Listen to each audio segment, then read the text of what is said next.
नमस्कार साथियों, मैं सिद्धार्थ मिश्रा स्वागत करता हूं आपका अपने इस ऑनलाइन प्लेटफॉर्म पे। साथियों, जैसा कि हम लोगों ने पिछले क्लास में वर्णमाला पढ़ी थी, तो उसी क्रम में आगे बढ़ते हुए आज हम लोग पढ़ेंगे शब्द। ठीक है, शब्द क्या होते हैं। तो शब्द, अगर शब्द की बात करें तो शब्द हमारा दो या दो से अधिक वर्णों से मिलकर बना होता है। शब्द की अगर बात करें तो शब्द दो या दो से अधिक वर्णों के मेल से बनता है। ठीक है, शब्द दो या दो से अधिक वर्णों के मेल से बनता है। जैसे लिख दे का प्लस माँ प्लस ला बराबर कमल। तो दो या दो से अधिक वर्णों के मेल से जो शब्द जो बनता है उसको क्या कहते हैं? शब्द कहते हैं। ठीक, वे शब्द हमारे आगे बढ़ते हुए देखेंगे तो शब्द के प्रकार, शब्द कितने प्रकार के होते हैं? तो शब्द हमारे दो प्रकार के होते हैं। कितने प्रकार के? दो प्रकार के। पहला सार्थक शब्द और दूसरा निरर्थक शब्द। अगर बात करें सार्थक शब्द की, जैसा कि इसको देखने से पता चल रहा है कि सार्थक मतलब सा प्लस अर्थ, जो अर्थ के साथ शब्द होता है उसको बोलते हैं सार्थक शब्द। यानी वे शब्द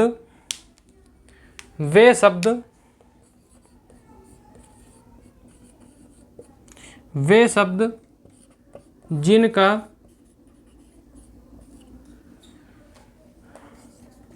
कुछ अर्थ होता है,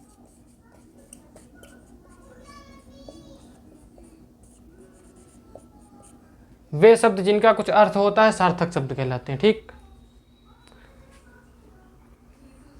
और निरर्थक शब्द की बात करें तो निर प्लस अर्थक, यानी निर का मतलब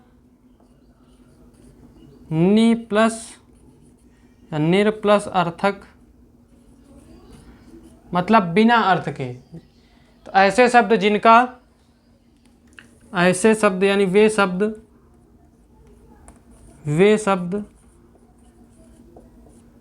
जिनका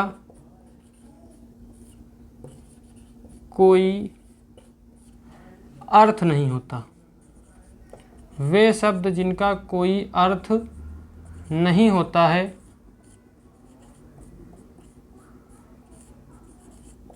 वे कहलाते हैं आपके निरर्थक शब्द। ठीक, जैसे कि अगर सार्थक शब्द का उदाहरण लिया जाए तो सार्थक शब्द के लिए बोल दिया जाए कपड़ा। ठीक है, कपड़ा। कपड़ा क्या है? कपड़ा एक वस्त्र है, कपड़ा का कुछ अर्थ होता है, कपड़ा है। अब उसी के साथ कपड़ा के साथ बोल दिया जाए वपड़ा, जैसे कपड़ा वपड़ा है ना, रोटी वोटी, मकान वकान। तो मकान का मतलब तो कुछ अर्थ है ना, लेकिन वकान का कोई अर्थ नहीं है, तो वकान कहाँ आएगा? निरर्थक शब्द। ठीक, तो आगे पढ़ना हमको कौन सा है? तो पढ़ना सार्थक शब्द पढ़ेगा ना। निरर्थक शब्द का क्या मतलब? निरर्थक तो कुछ है ही नहीं है, उसका कहीं पे यूज होना नहीं है, तो आगे हमको पढ़ना क्या है? सार्थक शब्द। ठीक, तो सार्थक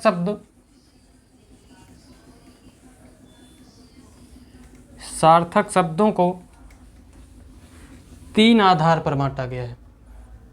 सार्थक शब्दों को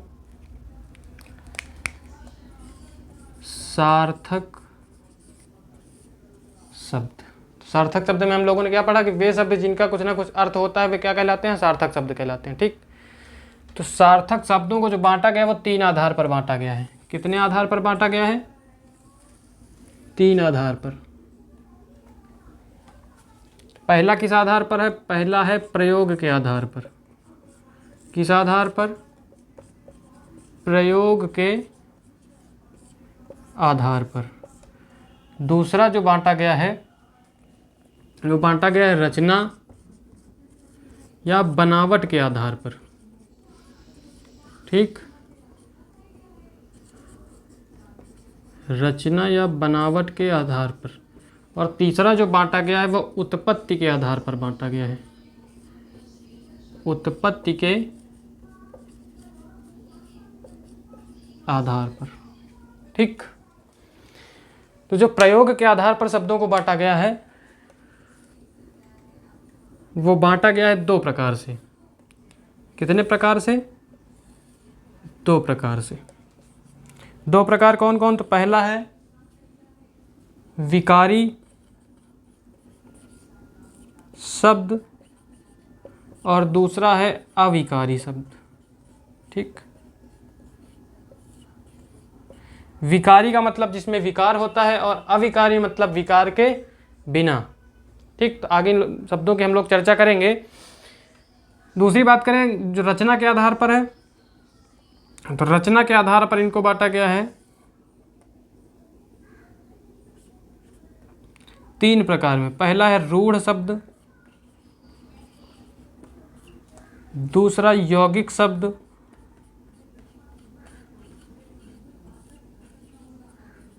और तीसरा जो है वो योग रूढ़ शब्द है।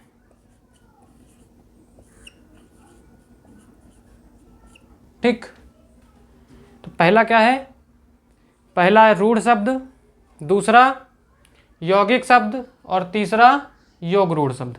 अब अगर आगे बात करें उत्पत्ति के आधार पर, तो उत्पत्ति के आधार पर शब्दों को चार प्रकार में बांटा गया है।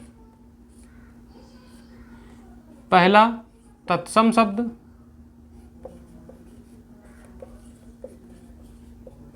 दूसरा तद्भव शब्द,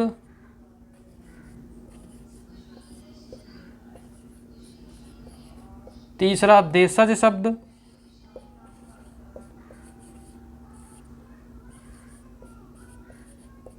और चौथा विदेशज शब्द।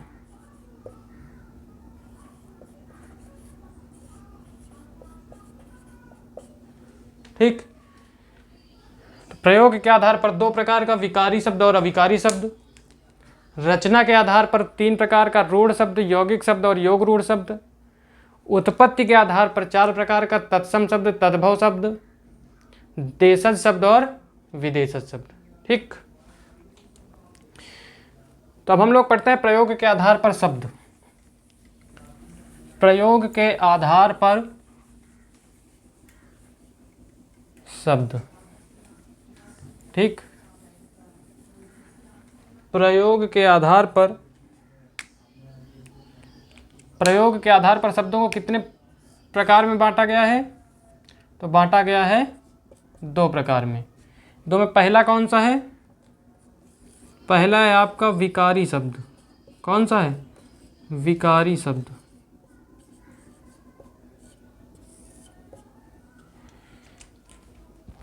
तो विकारी शब्द क्या होते हैं? वे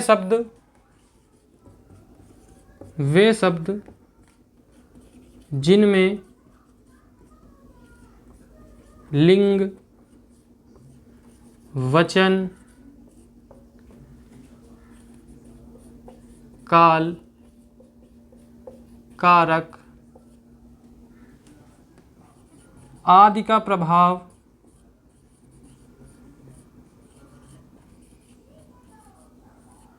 पड़ता है, वे कहलाते हैं विकारी शब्द। विकारी शब्द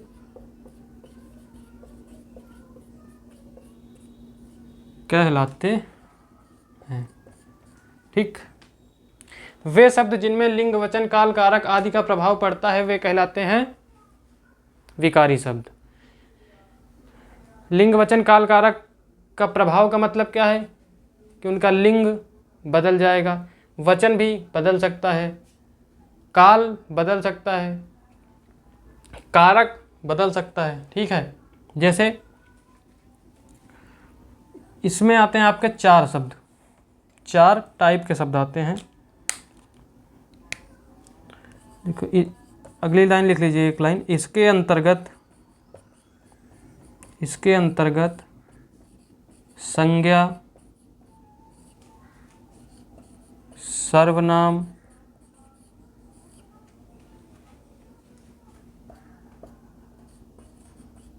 क्रिया और विशेषण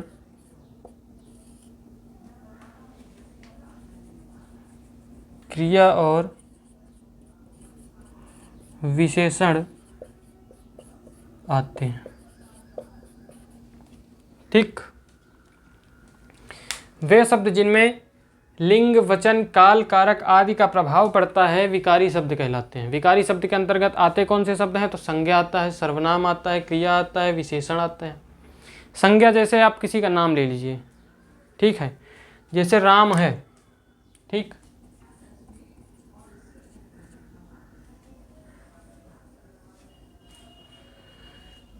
तो राम क्या होगा? राम का इसमें लिंग का प्रभाव पड़ेगा?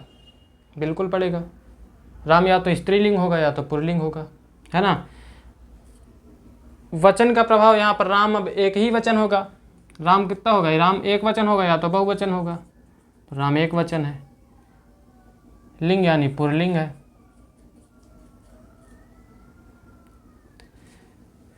कारक, जब कोई काम करेगा तब कारक का प्रभाव पड़ेगा। जैसे पूरा वाक्य लिख दिया जाए, राम ने रावण को मारा। राम जब कोई कार्य करेगा तो उस पर कारक का प्रभाव आ जाएगा। जैसे राम ने आ गया, ने आपका कारक का प्रभाव आ गया। ठीक। अब इसी तरह अगर सर्वनाम की बात करें, तो सर्वनाम में जैसे नाम की जगह आप सर्वनाम लिख लीजिए, है ना। अगर नाम की जगह सर्वनाम लिखेंगे तो सर्वनाम में लिख लीजिए आप मैं। जब मैं लिखेंगे या इस एक वचन का हो गया तो तुम लिख लीजिए। तो तुम क्या है? तुम पे लिंग का प्रभाव पड़ रहा है। अब अगर आगे देखेंगे, तुम भी जो है या तो स्त्रीलिंग होगा या तो पुल्लिंग होगा। वो पूरा वाक्य लिखने पर पता चलेगा कि पुल्लिंग है या स्त्रीलिंग, लेकिन पुल्लिंग या स्त्रीलिंग होगा यानी लिंग का प्रभाव पड़ेगा। वचन या तो एक वचन है या तो बहुवचन है, तो वचन का प्रभाव पड़ रहा है। काल का प्रभाव वाक्य के साथ आएगा और कारक का प्रभाव भी वाक्य के साथ आएगा। अगर इन चार में से किसी एक का प्रभाव भी पड़ रहा है तो वह विकारी शब्द हो जाएगा। ठीक है। ऐसे ही क्रिया में जाना, अब जाता है या जाती है, जैसे जाता है जाती आएगा तो जाता होगा तो स्त्रीलिंग, जाती होगी तो जाता है तो पुल्लिंग और जाती है तो स्त्रीलिंग हो जाएगा। विशेषण, जैसे विशेषण, एक विशेषण ले लीजिए काला। काला क्या है? काला एक विशेषण है ना।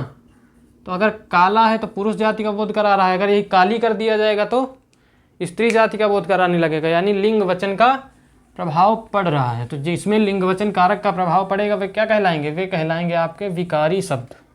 ठीक। अब अगर बात करें अविकारी शब्द,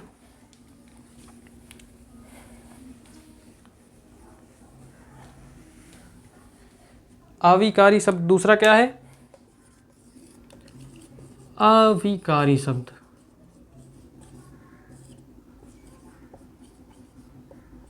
यानी जो विकार से रहित है। विकार से रहित का मतलब लिंग वचन कारक का प्रभाव इन पर नहीं पड़ेगा। तो वे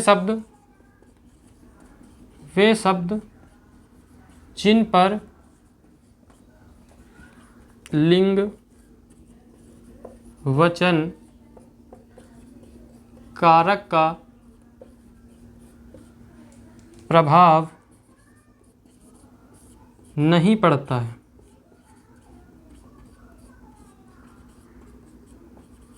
अविकारी शब्द कहलाते हैं।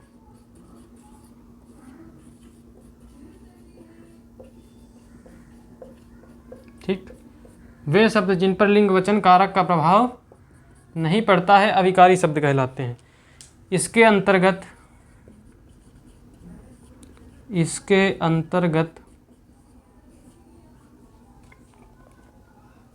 क्रिया विशेषण,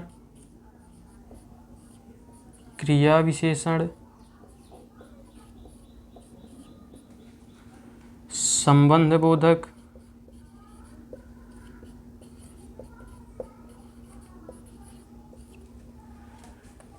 समुच्चय बोधक,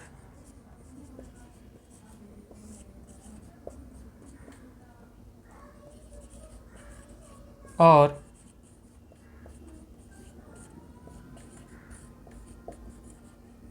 विस्मयादि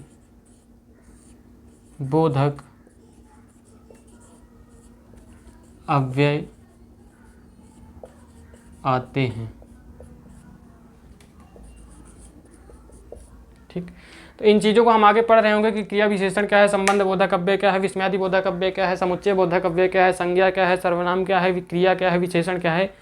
धीरे धीरे इनका पूरा एक एक चैप्टर है सभी का, विकारी और अविकारी शब्दों का, इनको आगे हम लोग पढ़ रहे होंगे। लेकिन अभी के लिए समझ लीजिए कि क्रिया विशेषण, संबंध बोधक अव्यय, समुच्चय बोधक अव्यय, विस्मयादि बोधक अव्यय में काल, कारक और लिंग वचन का प्रभाव नहीं पड़ता है। ठीक, तो प्रयोग के आधार पर आपके दो शब्द हुए, विकारी शब्द और अविकारी शब्द। विकारी शब्द में आपके कौन कौन से शब्द आते हैं? संज्ञा शब्द, सर्वनाम, क्रिया और विशेषण। और अविकारी शब्द में क्रिया विशेषण अव्यय, संबंध बोधक अव्यय, समुच्चय बोधक अव्यय और विस्मयादि बोधक अव्यय। अब जो दूसरा हम लोगों ने सार्थक शब्दों को बांटा था वो किस आधार पर बांटा था? तो दूसरा था आपका रचना या बनावट के आधार पर, रचना या बनावट के आधार पर।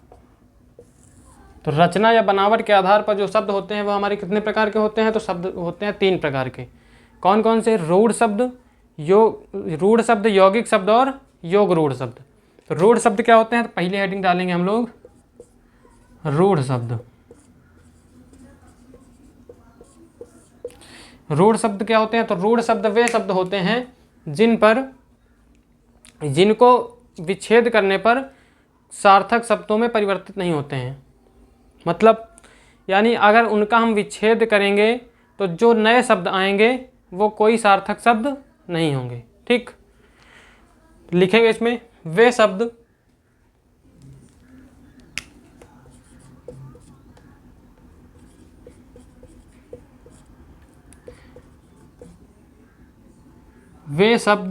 जो मूल शब्द होते हैं, वे शब्द जो मूल शब्द होते हैं, अर्थात जिनका विच्छेद करने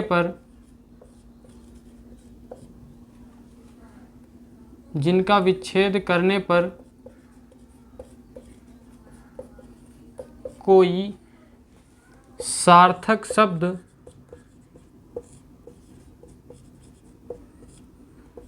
नहीं प्राप्त होता है। ठीक, रूढ़ शब्द वे शब्द होते हैं जिनका अगर हम विच्छेद करेंगे, यानी जिनको हम अगर तोड़ेंगे तो तोड़ने पर हमें कोई भी सार्थक शब्द प्राप्त नहीं होगा। जैसे उदाहरण से देख लेते हैं। उदाहरण के तौर पे अगर देखा जाए रूढ़ शब्द, तो रूढ़ शब्द जैसे किसी का नाम ले लीजिए, राजीव ले लीजिए। ठीक, तो अगर राजीव को तोड़ेंगे, रा प्लस आ प्लस जा प्लस ई प्लस वा। ठीक,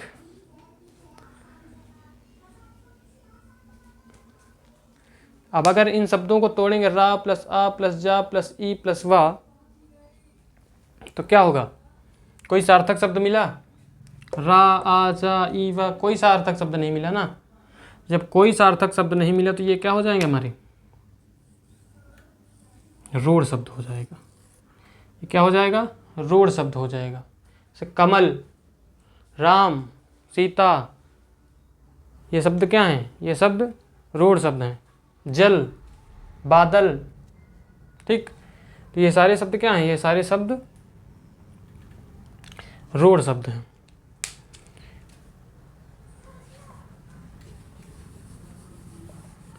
दूसरे की अगर बात करें तो दूसरा क्या है, दूसरा हमारा है यौगिक शब्द।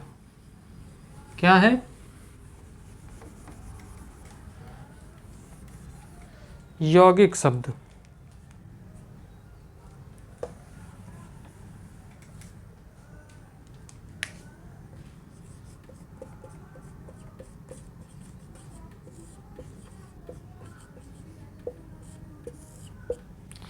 यौगिक शब्द क्या होते हैं?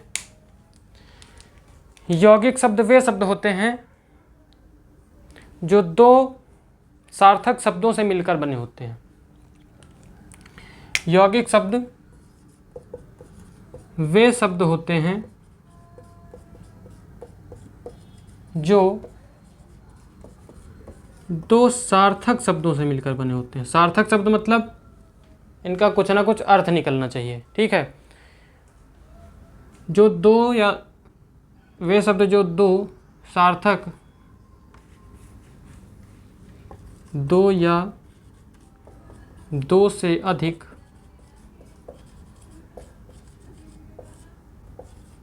सार्थक शब्दों से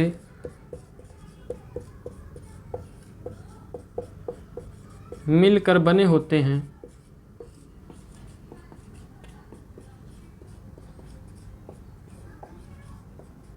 यौगिक शब्द कहलाते हैं।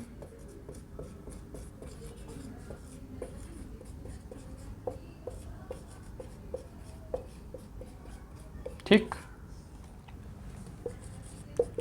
यानी यौगिक शब्द क्या होंगे? यौगिक शब्द वे शब्द होंगे जो दो शब्दों से मिलकर बनेंगे। और दो शब्द कैसे होने चाहिए? तो दोनों शब्द हमारे सार्थक होने चाहिए। ठीक, जैसे उदाहरण विद्यालय। तो विद्यालय क्या है? विद्या प्लस आलय। ठीक, तो एक शब्द हो गया विद्या और एक शब्द हो गया आलय। विद्या का मतलब विद्या ना, विद्या ज्ञान। विद्या और आलय का मतलब घर, यानी विद्या प्लस आलय। दो सार्थक शब्द हैं, दोनों को मिलाकर क्या बना? विद्यालय, यानी विद्या का घर। ठीक, विद्या प्लस आलय बराबर विद्यालय। अगला देखते हैं,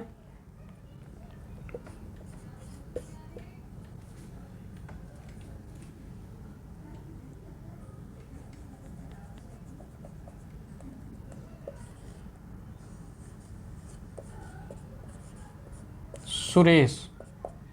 अगर सुरेश को तोड़ेंगे तो सुर प्लस ईश। सुर का मतलब देवता और ईश का मतलब श्रेष्ठ। तो सुरों में श्रेष्ठ मतलब सुरों का राजा सुरेश। ठीक, तो ये हमारे शब्द क्या हैं? तो ये शब्द हैं हमारे यौगिक शब्द। यौगिक शब्द का मतलब दो शब्दों से मिलकर बनेंगे। और दोनों कैसे होने चाहिए? तो दोनों होने चाहिए सार्थक शब्द। अब अगला, अगर अगले की बात करें तो ये तीसरा है जो हमारा, वो है योग रूढ़ शब्द। क्या है? योग रूढ़ शब्द।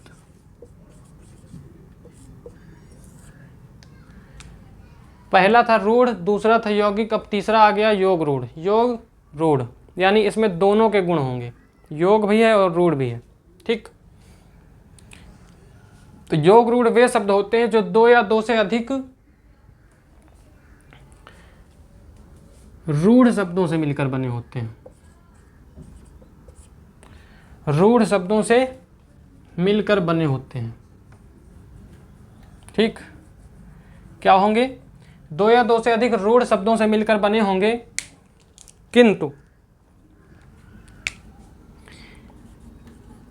परंपरागतवश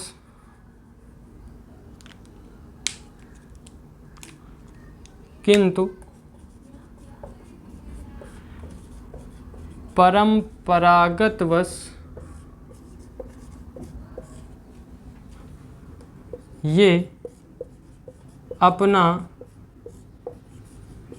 मूल अर्थ न देकर एक नया अर्थ देते हैं।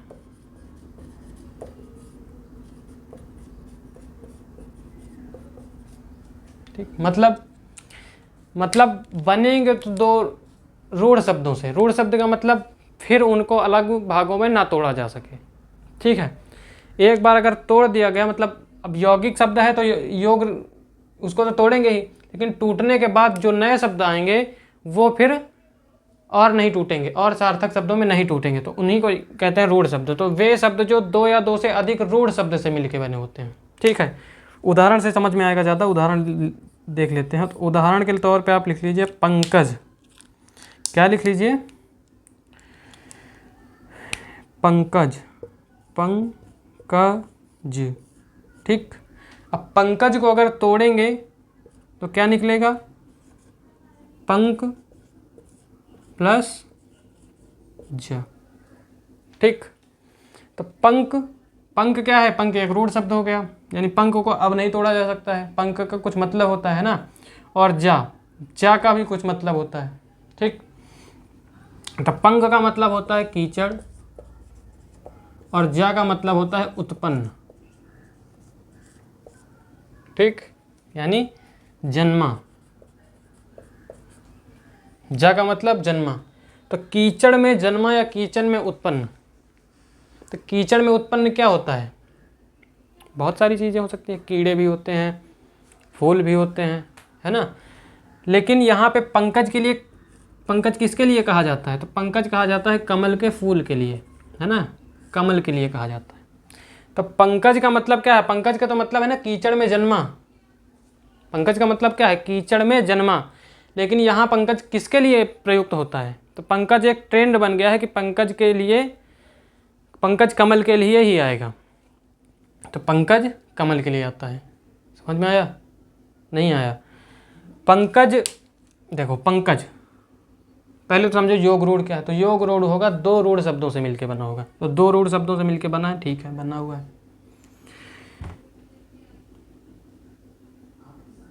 अब देखिए कि जो इसका मतलब है, जो इसका अर्थ है वो क्या है। तो पंकज का मतलब है कीचड़ में जन्मा। ठीक, कीचड़ में जन्मा, तो कीचड़ में जन्मा का मतलब पंकज। लेकिन पंकज कहते किसको हैं? तो पंकज कहते हैं कमल को, यानी अपना मूल अर्थ नहीं दे रहा है। मूल अर्थ क्या है? मूल अर्थ तो है पंकज का मतलब कीचड़ में जन्मा ना, लेकिन जो विशेष अर्थ दे रहा है वो कमल के लिए दे रहा है। ठीक, तो अपना जब मूल अर्थ नहीं देगा, विशेष अर्थ देगा, तो वो क्या हो जाएगा?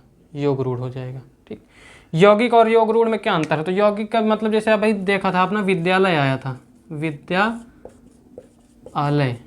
है ना। तो विद्यालय का मतलब क्या होता है? विद्यालय का मतलब विद्या का आलय। यहाँ पे अर्थ तो नहीं चेंज हो रहा है ना, विद्या प्लस आलय यानी विद्या का आलय। यहाँ पंकज यानी पंख में जन्मा, इसका मतलब क्या है? पंख में जन्मा ना, यानी कीचड़ में जन्मा। लेकिन विशेष अर्थ क्या है इसका? तो कमल हो गया। एक और अर्थ शब्द देख लेते हैं, जैसे यहाँ पे लिख देते हैं लंबोदर। ठीक है, लंबोदर का मतलब लंबा प्लस उदर। लंबा का मतलब लंबा और उदर का मतलब होता है पेट। ठीक, तो लंबा है पेट, मतलब जिसका पेट, लंबोदर का मतलब क्या हुआ? लंबा उदर, है ना। लंबा उदर मतलब लंबा पेट। तो लंबोदर का शाब्दिक अर्थ क्या है? लंबा पेट। ठीक, लेकिन ये यूज किसके लिए किया जाता है? लंबोदर शब्द प्रयोग किसके लिए किया जाता है? तो गणेश जी के लिए प्रयोग किया जाता है ना। गणेश जी जो हमारे भगवान हैं, उनके लिए प्रयोग किया जाता है। तो जब शब्द अपना मूल अर्थ ना देकर एक विशेष अर्थ देता है तो उसको क्या कहते हैं? उसको कहते हैं योग रूढ़ शब्द।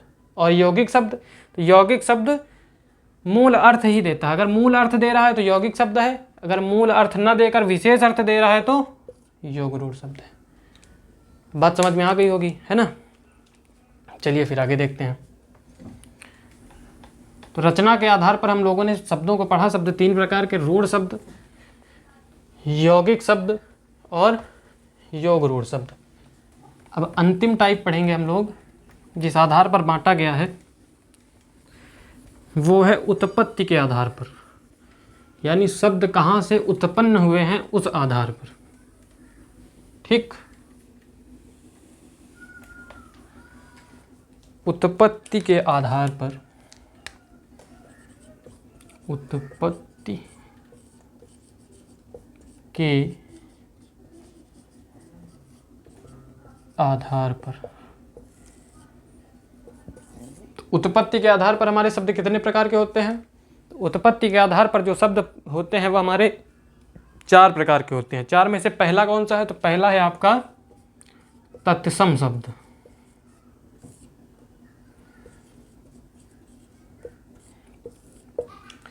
तत्सम शब्द, ठीक। तत्सम का मतलब, तत्सम अगर इसका संधि विच्छेद करेंगे तो आएगा तत् प्लस सम। ठीक है, तत् का मतलब होता है उसके, और सम का मतलब होता है समान, यानी उसके समान।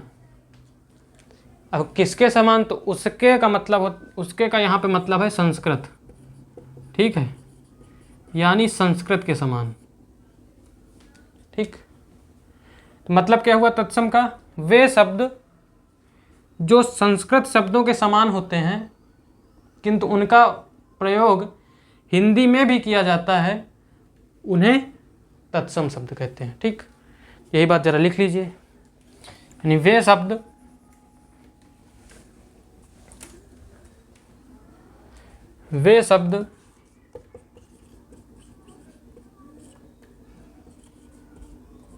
जो संस्कृत के होते हैं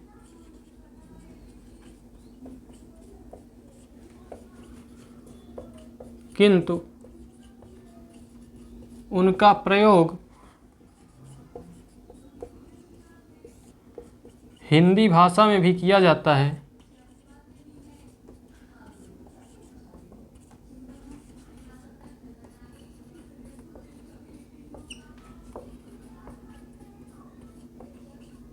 तत्सम शब्द कहलाते हैं।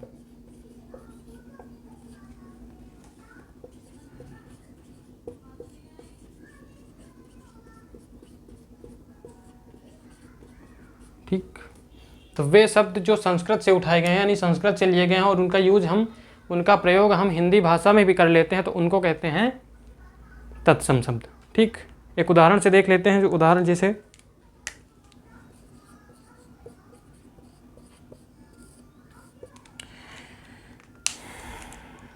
जैसे आप लोगों ने पढ़ा होगा घृत। ठीक, घृत, तो कभी कभी घी की जगह पर घृत भी बोल दिया जाता है कहीं, तो घृत हो गया। घृत आपका संस्कृत का शब्द है और हिंदी में उसी को बोलेंगे तो वो तत्सम शब्द हो जाएगा। ठीक, आम्र, प्लवंग,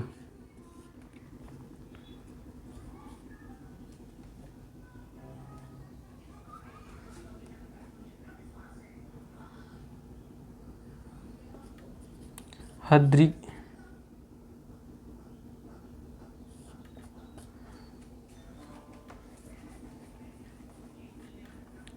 प्लवंग आदि। ठीक, जैसे घृत हो गया, आम्र हो गया, प्लवंग हो गया, आदि शब्द क्या है? हमारे तत्सम शब्द हैं। ठीक,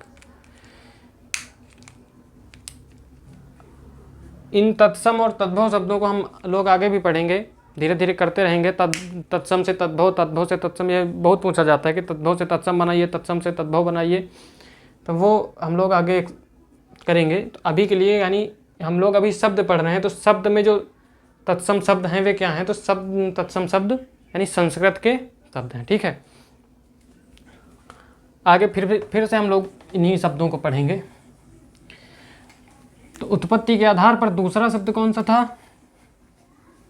तो दूसरा शब्द आपका था तद्भव शब्द। क्या था? तद्भव शब्द। अब अगर तद्भव के शाब्दिक अर्थ को देखा जाए तो तद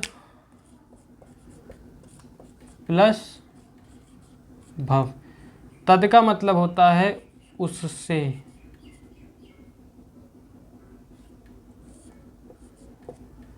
तत् का मतलब उसके, है ना, और तद का मतलब उससे, उससे भव का मतलब उत्पन्न, यानी उससे उत्पन्न। अब फिर उससे का मतलब संस्कृत, यानी वे शब्द जो संस्कृत से उत्पन्न होते हैं, जो संस्कृत के शब्द हैं वो तो तत्सम शब्द हो जाएंगे, लेकिन जो शब्द संस्कृत से उत्पन्न हुए हैं यानी धीरे धीरे बिगड़ते बिगड़ते वो हिंदी में आए हैं, उनको बोलते हैं तद्भव शब्द। ठीक,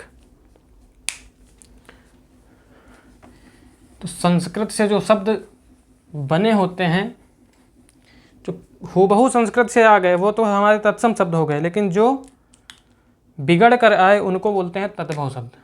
तो आगे लिख लीजिए, वे शब्द जो संस्कृत शब्दों के विकृत रूप होकर, विकृत रूप मतलब बिगड़ा हुआ रूप, विकृत रूप होकर हिंदी में आ जाते हैं, तद्भव शब्द कहलाते हैं। तद्भव शब्द कहलाते हैं। ठीक, तो वे शब्द जो संस्कृत से विकृत होकर, संस्कृत से विकृत होकर हिंदी भाषा में आ जाते हैं उनको क्या कहते हैं? उनको कहते हैं तद्भव। जैसे तत्सम में हम लोगों ने क्या लिखा था? घृत। तो घृत का क्या होगा? तद्भव, घृत से बिगड़ते बिगड़ते वो घी हो गया। फिर हम लोगों ने लिखा था आम्र, तो आम्र से बिगड़ते बिगड़ते क्या हो गया? आम हो गया। फिर हम लोगों ने लिखा था प्लवंग, तो प्लवंग से बिगड़ते बिगड़ते क्या हो गया? पलंग। ठीक, आदि। यानी जो शब्द संस्कृत से बिगड़ के, या संस्कृत कह लीजिए तत्सम कह लीजिए, दोनों एक ही है, तत्सम या संस्कृत, तो तत्सम शब्दों का बिगड़ा हुआ रूप क्या होते हैं? तद्भव शब्द होते हैं। ठीक, इसके बाद अगला क्रम कौन सा था? तो अगले क्रम में हम लोगों ने पढ़ा था देशज शब्द। देशज शब्द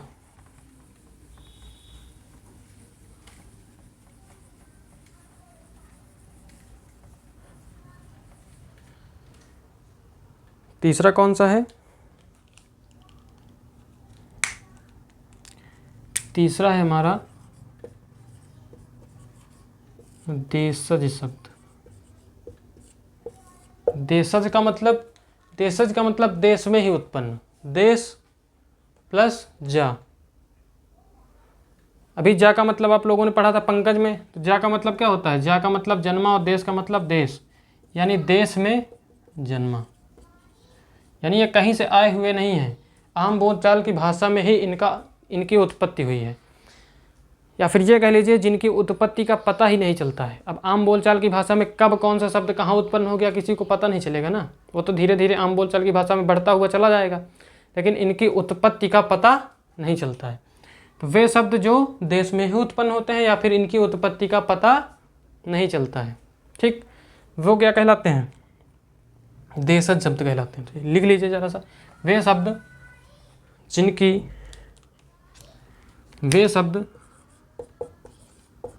जिनकी उत्पत्ति का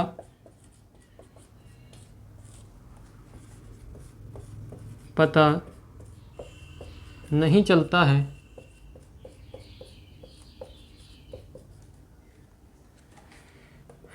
देशज शब्द कहलाते हैं।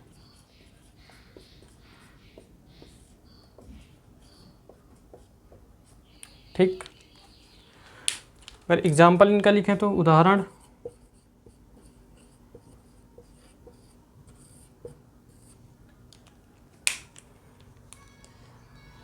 से पगड़ी, पगड़ी हो गया, अड्डा हो गया, खचाखच हो गया। ये शब्द क्या है हमारे शब्द? ये शब्द हैं देशज शब्द। ठीक, तो आज हम लोग यहीं तक पढ़ेंगे। अगली क्लास में हम लोग पढ़ेंगे विदेशज शब्द। ठीक है, देखते रहिए, मुस्कुराते रहिए। तब तक के लिए धन्यवाद। जय हिंद, जय भारत।